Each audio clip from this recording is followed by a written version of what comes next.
오늘 주님이 주신 말씀은 마태복음 9장 1절로 8절까지의 말씀입니다. 그 가운데 1절, 2절 말씀, 1절, 2절 말씀 함께 봉독하겠습니다. 예수께서 배에 오르사 건너가 본 동네에 이르시니 침상에 누운 중풍병자를 사람들이 데리고 오거늘 예수께서 그들의 믿음을 보시고 중풍병자에게 이르시되 작은 자야 안심하라 내 죄 사함을 받았느니라. 아멘. 다 같이 말씀을 위한 묵상 기도를 드리겠습니다. 하나님 아버지 감사합니다. 주의 말씀을 듣고자 저희가 주의 제단 앞에 모였습니다. 우리 마음의 기도와 우리 마음의 묵상이 주님께 연락되기를 원합니다. 감사하며 예수 그리스도의 이름으로 기도드렸습니다. 아멘. 오늘 주님이 주신 말씀은 마태복음 9장 1절로 8절까지의 말씀입니다. 오늘 주님이 주신 말씀의 도전은 죄사함에 관한 것입니다. 죄사함이란 무엇일까요? 죄사함은 어떻게 받는 것입니까? 오늘 말씀을 통해 죄사함의 깊은 뜻을 마음에 새기고 삶으로 살아내는 우리 모두가 되기를 주의 이름으로 축원합니다. 아멘. 오늘 주님이 주시는 마태복음 9장의 말씀은 5장에서 시작된 산상수훈의 말씀이 끝나고 7장으로 끝을 맺고 8장으로부터 시작된 9가지 기적 이야기의 6번째 기적의 이야기입니다.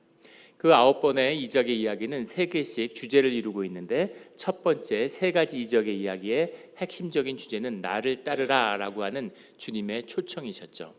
그 다음에 이어지는 우리 지난주에 나눴던 폭풍을 꾸짖으시는 이야기, 또 귀신을 꾸짖는 이야기, 또 오늘까지 이어지는 중풍과 제사함의 이야기는 새로운 시간, 주님의 시간이 우리 가운데 도래했다라고 하는 그 주제를 이루고 있죠. 그 6번째 이적의 핵심적인 주제는 죄를 사하시는 주님의 권세에 관한 것입니다. 죄를 사한다는 건 무엇일지, 죄라는 건 도대체 무엇인지 그것을 다루는 것, 이것이 주님의 시간이 우리 가운데 열리는 아주 중요한 사건이고 중요한 의미가 있는 본질적인 주님과 우리의 관계에 관한 것이다 라는 것이죠. 오늘 말씀 본문을 보면 9장 1절에 예수께서 배에 오르사 건너가 본 동네에 이르시니 이렇게 돼 있죠. 주님이 가버나움에서 사역을 시작하셔서 갈릴리 바다를 건너서 우리 지난주에 나누었던 가다라 지역으로 이 베레아 지역으로 가셨죠. 그런데 그곳에서 놀라운 이적을 보여주셨지만 그 이적의 열매, 믿음의 열매는 없었습니다. 그래서 그것을 보시고 다시 배에 오르사 건너편으로 왔던 본 동네로 가버나움으로 되돌아오신 것을 볼 수 있죠. 그래서 본 동네에 이르시니 우리가 이것을 통해서 볼 수 있는 것은 기적은 믿음을 낳지 않는다는 것입니다. 기적을 보면 주님의 권세를 만나면 그러면 믿음을 갖고 주님을 따를 것 같지만 결코 그런 일은 일어나지 않는다라는 것이죠. 믿음은 오직 계시로만, 믿음은 오직 말씀을 통해서만 나타난다라는 것을 성경은 분명히 증거하고 있죠. 말씀을 통해서 계시를 만나는 것이지 계시를 통해서 말씀을 만나는 사람은 없다라는 사실을 분명히 보여주고 계시는 거죠. 우리 말씀을 통해서 믿음을 만나는 우리 모두가 되기를 주의 이름으로 축원합니다. 그 건너편 동네로 다시 오셨는데 많은 사람들이 주님을 애워싸고 있는 겁니다. 그 이유는 주님의 놀라운 이적과 권세가 함께하고 있기 때문인 거죠. 이적을 구하고 싶고 이적의 결과를 만나고 싶은 그런 사람들의 마음, 그런 사람들이 주님을 둘러싸고 있습니다. 그런데 2절에 보면 침상에 누운 중풍병자를 사람들이 데리고 오거늘, 오늘 9장 2절 말씀에도 3절 말씀에도 번역이 생략되어 있지만 보라라고 하는, 우리 바다에 큰 이적을 일으켰을 때 주님이 8장 24절에서도 생략되어 있죠. 이두라는 말, behold 영어 번역에는 보라, 오늘도 보아라, 보아라. 이 사건이 중요한 사건이고 너희가 이 사건을 통해 깨달아야 하는 사건이 있다라는 거죠. 침상에 누운 중풍병자를 사람들이 데리고 오거늘, 사람들이 데리고 오는데 중풍병자라고 하는 것은 우리가 지금 얘기하는 중풍병이 아니라 모든 마비의 증세를 다 통칭하는 명칭이죠. 몸에 마비가 와서 움직이지 못하는 자들을 사람들이 침상에 눕혀서 그렇게 가지고 왔다는 겁니다. 침상채로. 이 평행하는 구절이 마가복음과 누가복음에도 똑같이 말씀을 증거하고 있는데, 마가복음 2장에 보면 이 지붕을 뚫고서 그 침상을 사람들이 에워싸고 있으니까 접근할 수가 없으니까 그 침상을 지붕에서 내렸다 이렇게 얘기하고 있고, 누가복음 5장에서는 거기서 더 나아가서 지붕의 기와를 걷어냈다 이렇게 얘기하죠. 아주 극적인 예수님의 이적의 사건을 표현하고 있는데, 마태는 그런 사건들, 그 이적의 전후의 이야기는 생략하고 본질의 부분만, 이 본질의 핵심적인 사건은 오늘 나오는 죄사함의 문제다라는 것에 포커스를 두고 있습니다. 죄사함이란 무엇일까? 왜 죄사함을 선포하시는가라는 거죠. 그 사람들이 데리고 왔는데 주님이 이 작은 자여 안심하라, 위로의 말씀을 주세요. 이 작은 자야, 그들의 믿음을 보시고, 사람들은 이적을 쫓아서 막 둘러싸고 있지만 주님이 보시는 것은 이 침상을 들고 온 이 작은 자들이라는 말이 테크논이라는 말인데, 어린아이란 뜻도 되고 아들이란 뜻도 됩니다. 내 아들아 이렇게 부르셨을 수도 있고, 이 젊은 사람들아, 이 아이들아 이렇게 부르실 수도 있는 것이죠.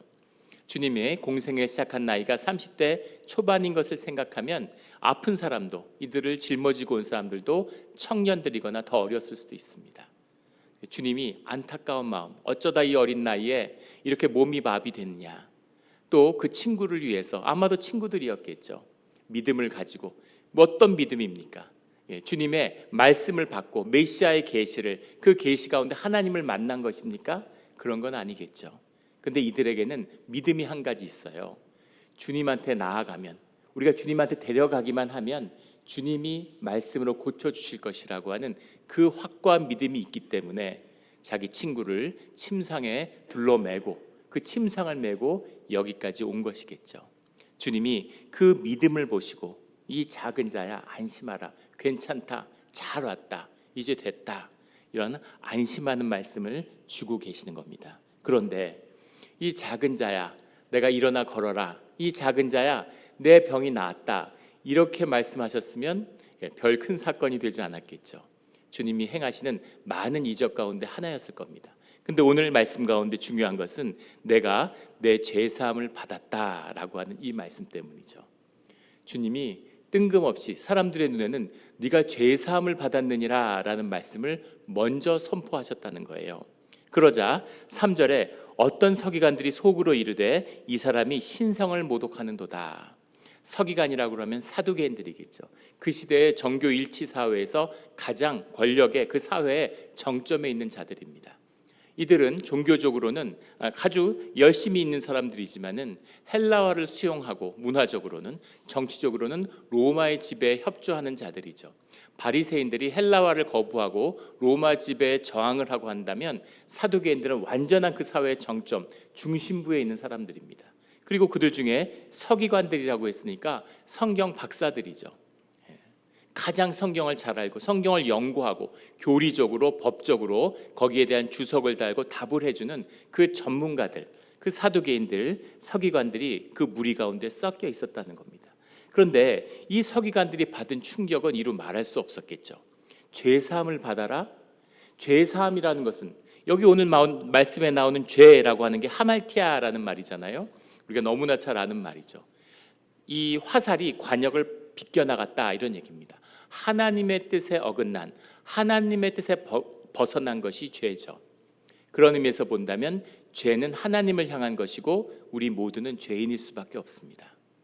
육신을 입고 현상을 사는데 주님이 우리를 창조하신 주님의 선한 목적과 어긋날 수밖에 없죠. 그 어긋나는 모든 우리의 삶의 자리에 죄의 문제가 있습니다. 우리 인생의 문제는 사실은 죄의 문제죠. 그 죄의 문제를 해결할 수 있는 분은 오직 주님밖에 없으시죠.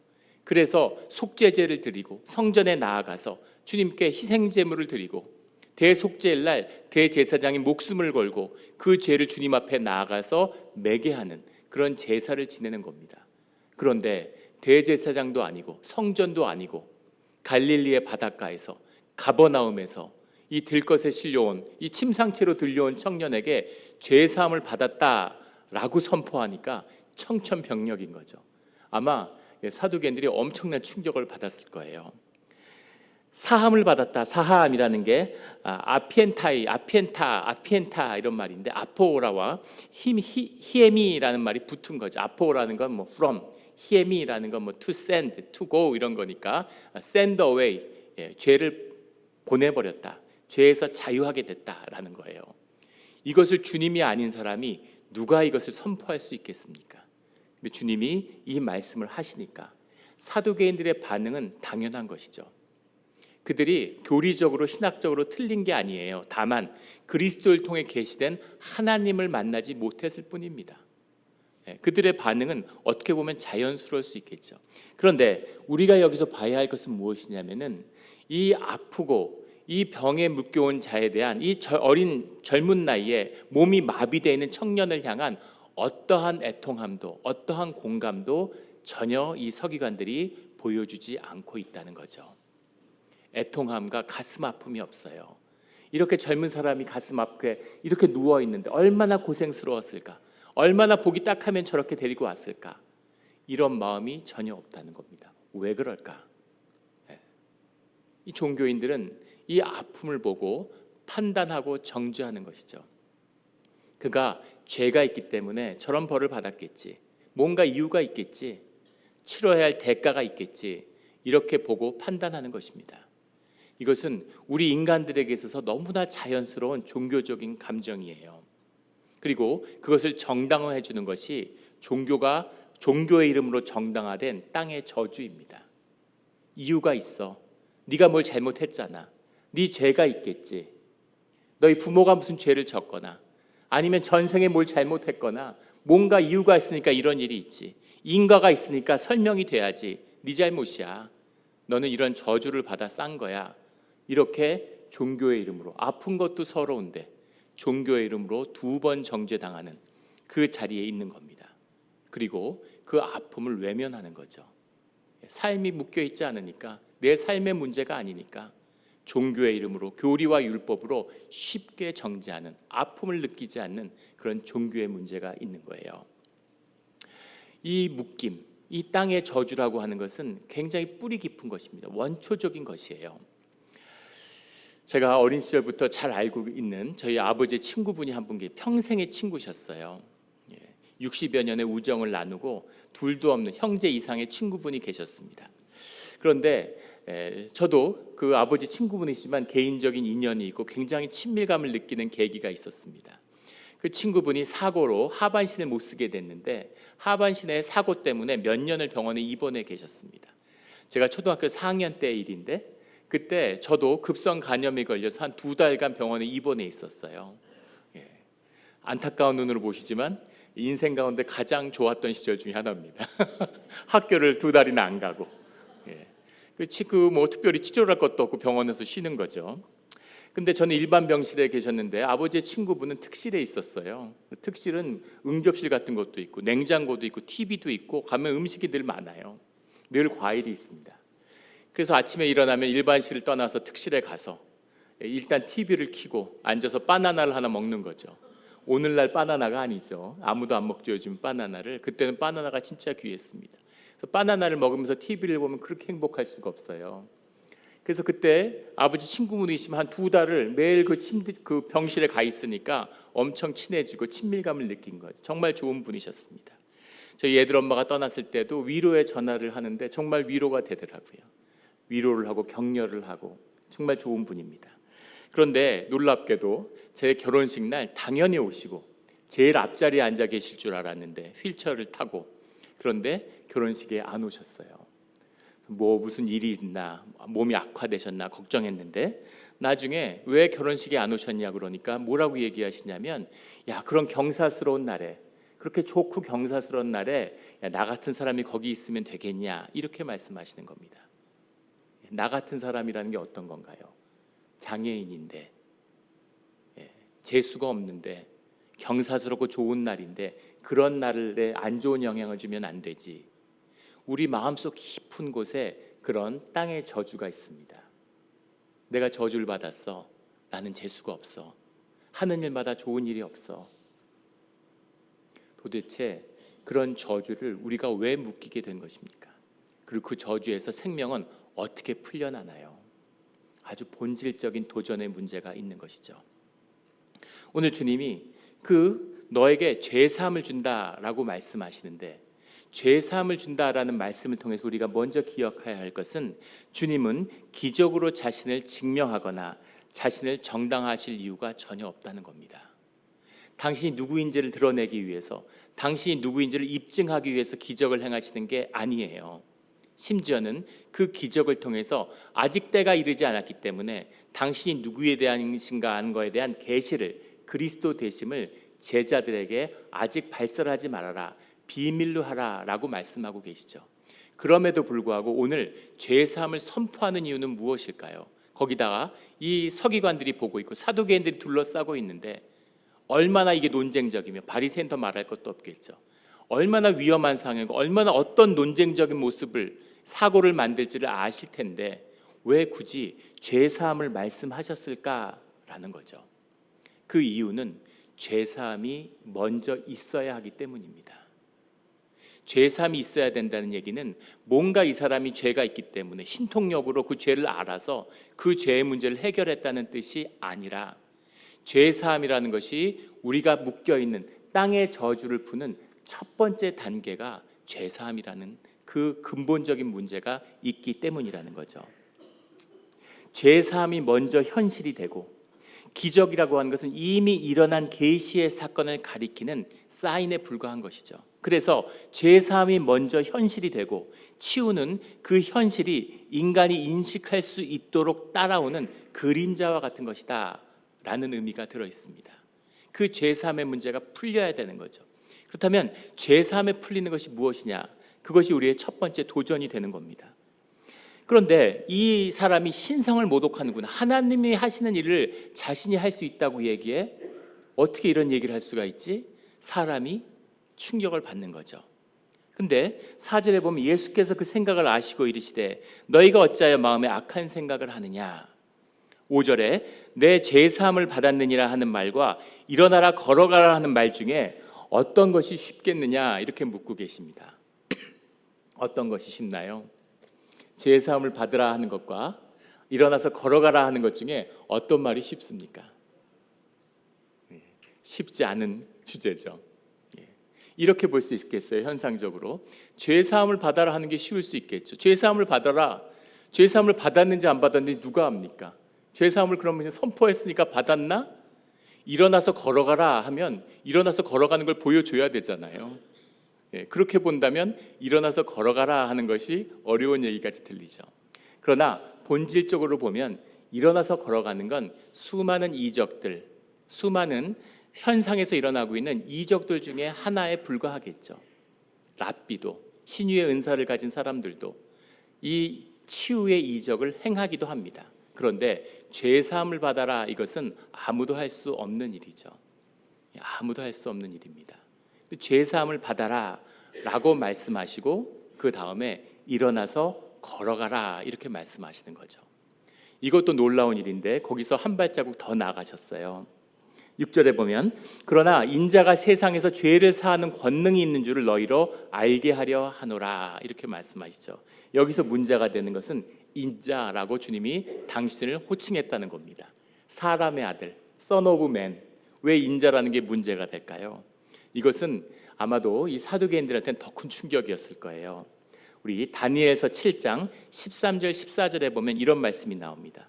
내가 밤중에 환상을 보니 인자 같은 이가 하늘 구름을 타고 와서, 인자와 같으니 사람의 모습을 한 사람의 아들과 같은 이가 하늘 구름을 타고 와서 옛적부터 항상 계신 이에게 나아가 그 앞으로 인도되매 14절에 가면 그에게 권세와 영광과 나라를 주고 모든 백성과 나라들과 다른 언어를 말하는 모든 자들이 그를 섬기게 하였으니 그의 권세는 소멸되지 아니하는 영원한 권세요 그의 나라는 멸망하지 아니할 것이니라.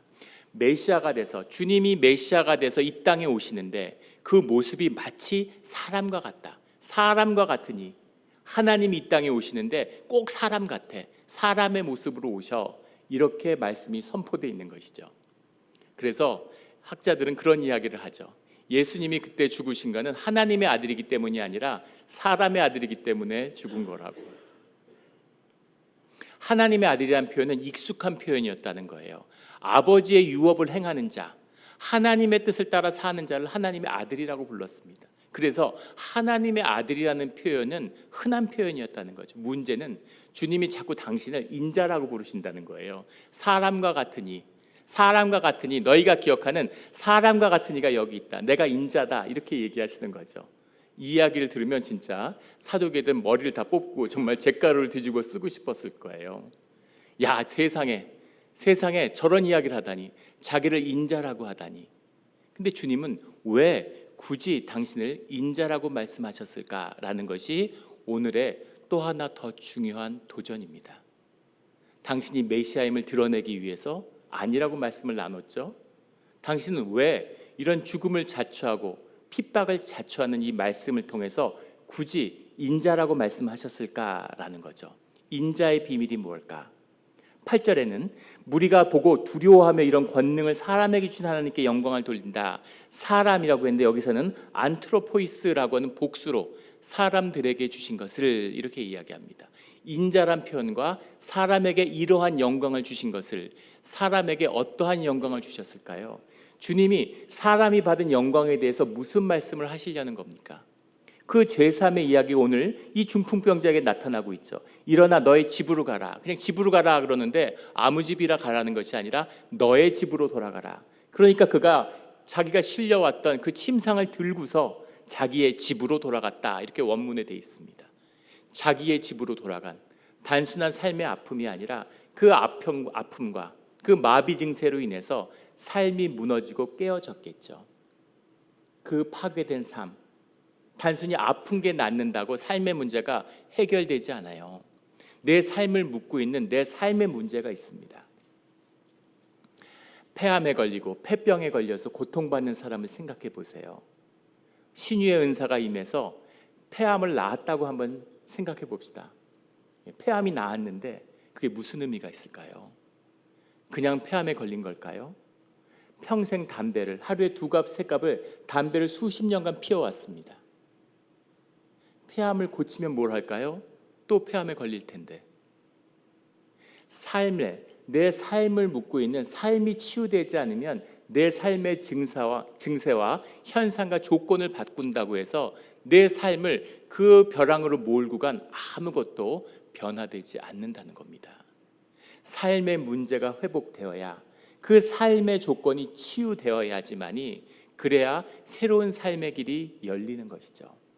이것이 풀리고 열리는 것이 쉬울까요? 결코 쉽지 않습니다.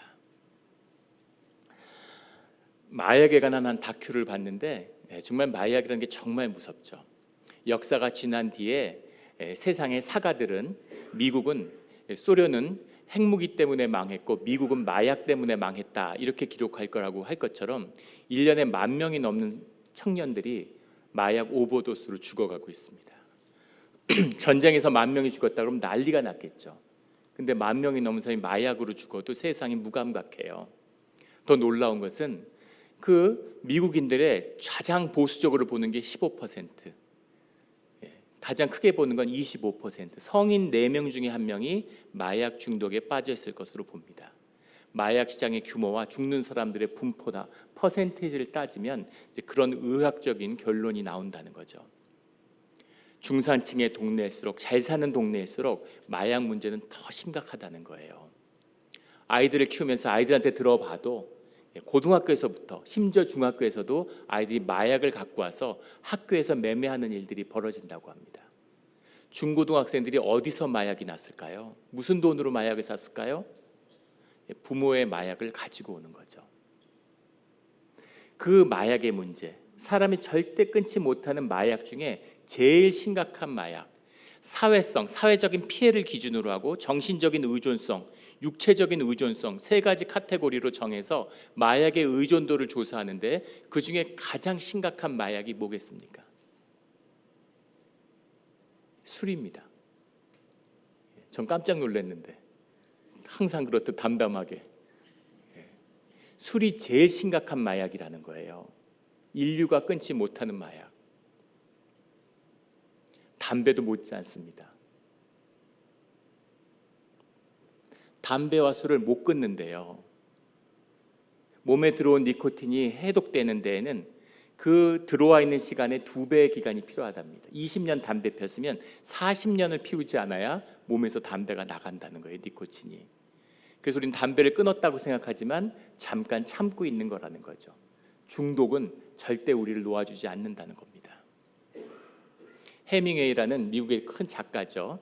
그 사람이 유명한 말을 남겼는데 세상에 담배 끊는 것밖에 쉬운 건 없다고, 담배 끊는 게 세상에 제일 쉬운 일이라고, 나는 매일 담배를 끊는다고 그런 얘기를 했다는 거죠. 못 끊는다는 겁니다. 인간의 의지는 못 끊는데요. 제가 예전에 섬겼던 한 교회에 자매가 있는데 그 자매가 음악하는 자매예요. 한국에서 최고의 학부를 나왔습니다. 재능이 뛰어나요. 그래서 그 재능을 꽃피우는 거죠. 근데 그런 고백을 해요. 음악계가 그렇다는 겁니다. 굉장히. 그래서 술, 담배하고 막 사람들 만나고 어울리고 이러다가 애를 갖게 됐습니다. 그래서 급히 결혼을 했는데 애를 가졌으니까 술, 담배를 끊어야죠. 알죠. 그걸 누가 모릅니까? 얼마나 나쁜지 알고 있죠. 엄마잖아요. 근데 못 끊는 겁니다. 그걸 못 끊어요. 술, 담배를 계속했는데 아이가 장애우가 돼서 나왔습니다. 그 정죄감을, 그 죄책감을 어떻게 끊을 수 있겠습니까? 정상적으로 살아갈 수가 없는 거예요. 삶이 담배를 하고 안 하고의 문제가 아닙니다. 건강을 상하고 안 상하고의 문제가 아니라 그 관계와 자기의 존재 자체를 스스로 용납하지 못하는 그런 아픔 가운데 빠져 있는 것이죠. 뒤에 정말 하나님께 통곡하고 회개하고 기도하는 과정 가운데서 그런 표현을 하더라고요. 마치 그 벌 한 마리가 귀에서 나가는 것 같은 그런 느낌을 받았다고. 그런데 그 하나님 앞에 통곡하면서 그 통곡을 통해서 술과 알코올, 영원히 술과 담배, 영원히 끊을 수 없을 것 같았던 그 묶임에서 풀려났다는 거죠. 술 냄새도 담배 냄새도 견딜 수가 없는 그 술, 담배를 끊어낼 수 있었다는 그런 고백을 들은 기억이 납니다. 그런 것이죠. 끊을 수 없는, 파괴되고 회복될 수 없을 것 같은 그 삶이 회복되기 위해서는 주님의 은혜가 먼저 임해야 된다는 겁니다. 주님의 죄사함의 은혜가 우리에게 임하고 선포되는데, 그런데 우리는 그 죄사함을 어떻게 받을 수 있느냐, 그 죄사함이 왜 우리에게 치유와 회복의 능력이 되지 못하느냐라는 것이 사실은 우리에게 주어진 더 큰 도전이죠. 이것이 오늘 말씀 가운데 숨어있는 더 깊은 뜻입니다. 이 말씀의 뜻을 만나려면 마태복음 16장 19절의 말씀을 먼저 볼 필요가 있습니다. 내가 천국 열쇠를 내게 주리니 내가 땅에서 무엇이든지 매면 하늘에서도 매일 것이요 내가 땅에서 무엇이든지 풀면 하늘에서도 풀리리라. 베드로에게 준 말씀인데 베드로가 이런 권세를 갖는다는 게 말이 됩니까? 베드로에게 준 것이 아니라 하나님은, 예수님은 살아계신 하나님의 아들이고 우리의 그리스도시라고 하는 그 고백 위에 주어진, 그 반석 위에 내 교회를 세우겠다고 하는 그 교회 가운데 주어진 말씀이죠. 그 교회 가운데 주님은 이런 말씀도 주세요. 마태복음 6장 12절에 가면 우리가 우리에게 죄 지은 자를 용서하여 준 것 같이 우리의 죄를 사하여 주시옵고, 우리가 매일 드려야 하는 주님의 기도로 가르쳐준 기도문이죠. 우리에게 죄 지은 자를 사하여 준 것처럼 우리의 죄를 사하여 주시옵고, 그렇게 기도하라는 거죠. 마태복음 18장 35절, 너무나 유명한 교회장이라고 불리는 18장의 말씀이죠. 너희가 각각 마음으로부터 형제를 용서하지 아니하면 나의 하늘 아버지께서도 너희에게 이와 같이 하시리라. 너희가 용서하지 않으면 하늘의 하나님도 용서하지 않으신다.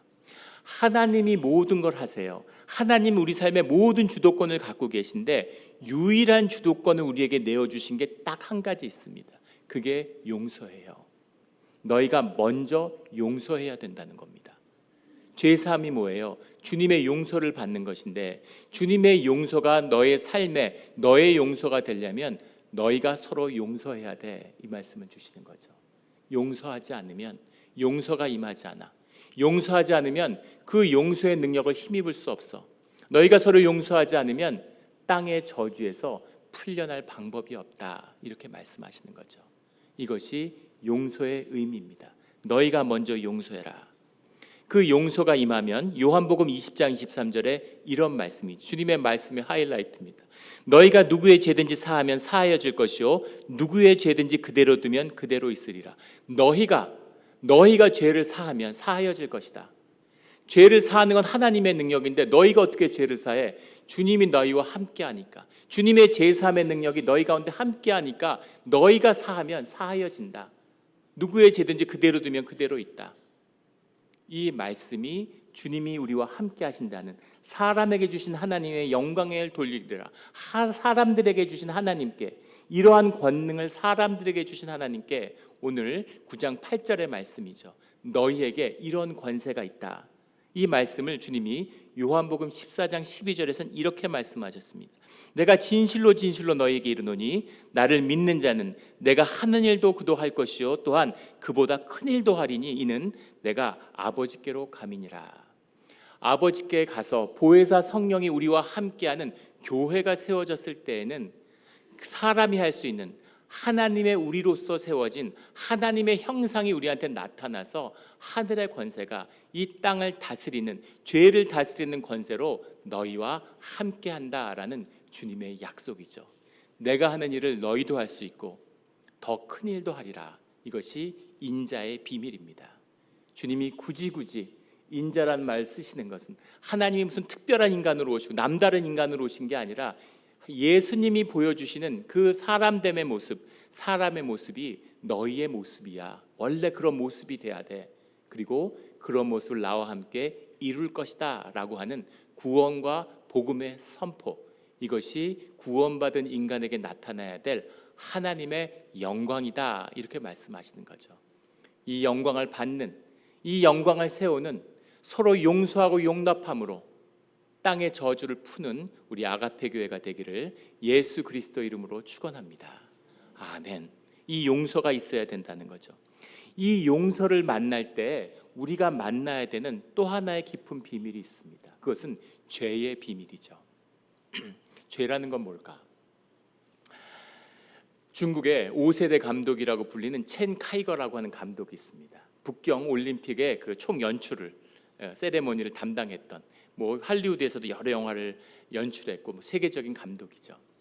첸 카이거 감독이 어떤 인터뷰에서 이런 회고를, 자신의 삶을 회고하는데, 자신이 어릴 때 10대 초반의 나이에 있었을 때 문화 대혁명이 중국을 휩쓴 겁니다. 마오쩌둥이 기성 질서를 뒤집는 문화 대혁명이라는 걸 시작했죠. 모든 기성의 질서를 파괴하는.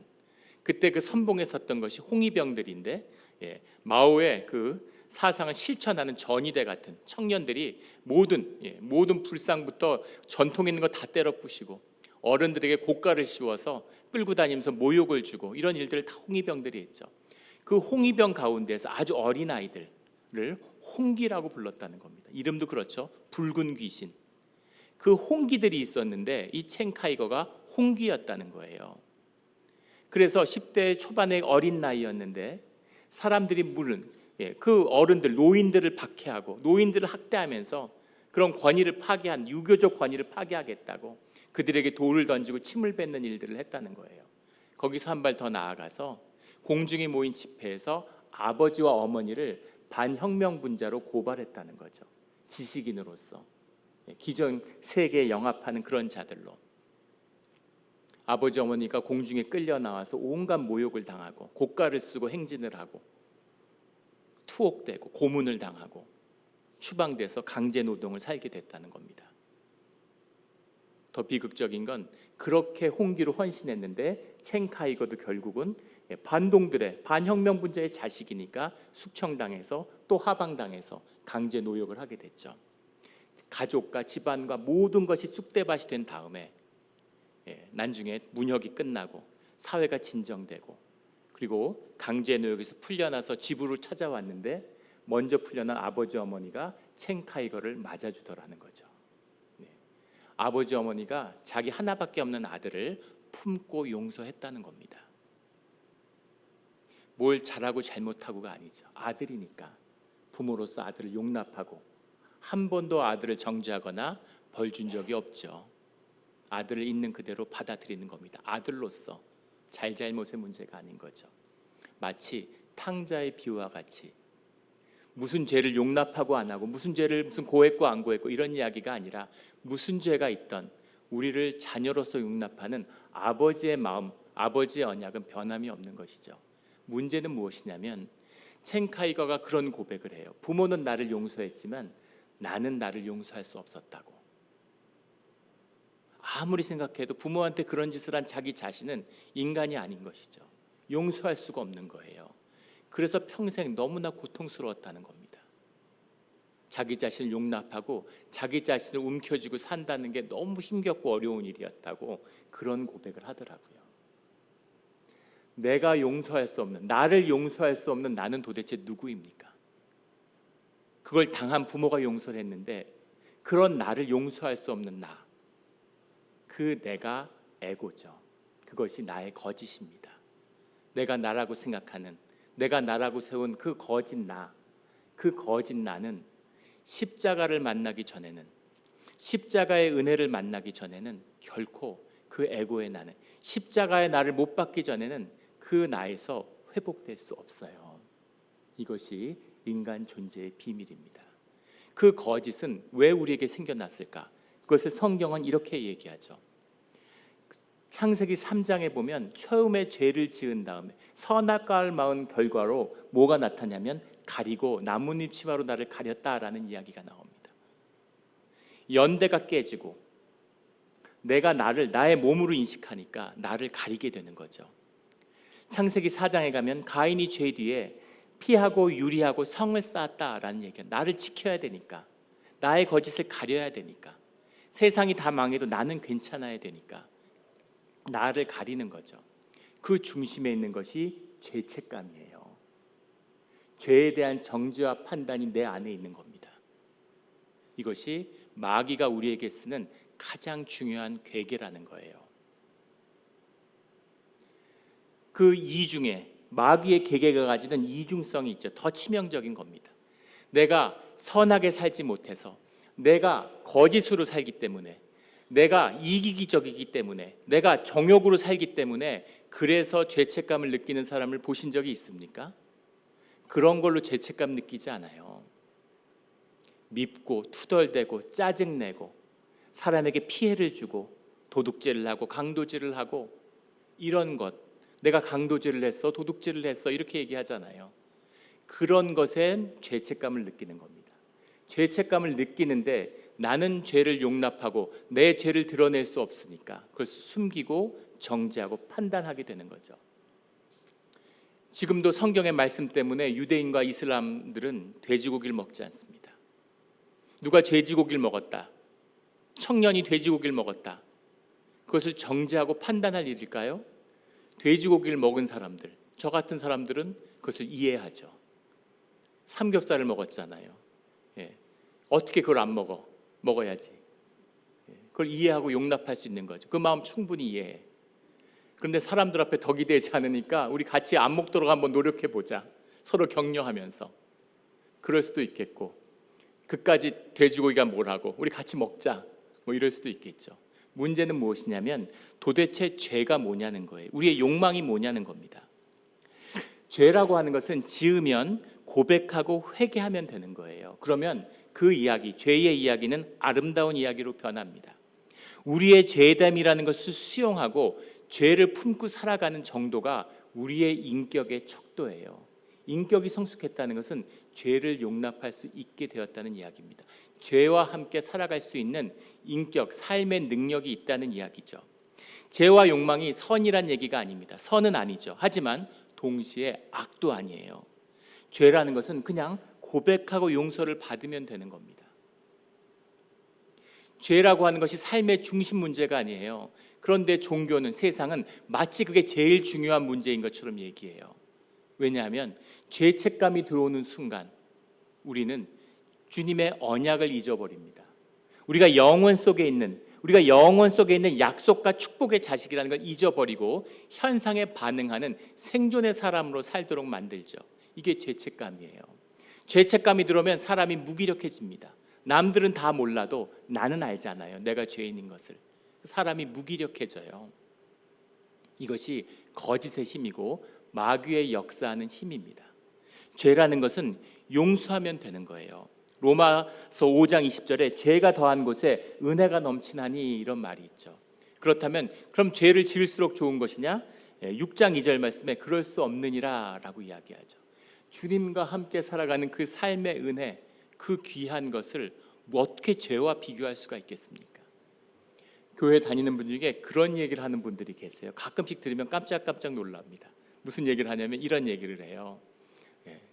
세상에서 세상 거 다 누리다가 죽기 전에 주님을 영접하고 천국에 가는 사람들이 얼마나 부럽냐고 이런 얘기를 하는 겁니다. 정말 그럴까요? 정말 그럴까요? 천국에 간다는 건 주님과 함께 하겠다는 얘기인데 평생 주님과 함께 하지 않았는데 죽어서 주님과 함께 하는 게 기쁨이 되겠습니까? 함께 할 수 있겠습니까? 저는 30에 주님을 영접했는데 정말 인생의 막차를 탔구나 하는 감격이 있습니다.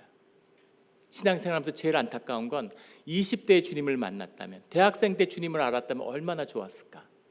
그러면 삶이 이렇지 않았을 텐데, 훨씬 더 복되고 아름다웠을 텐데, 목회를 하면서 10대에 내가 주님을 만났더라면, 유스 때 주님을 알았다면 얼마나 감사했을까?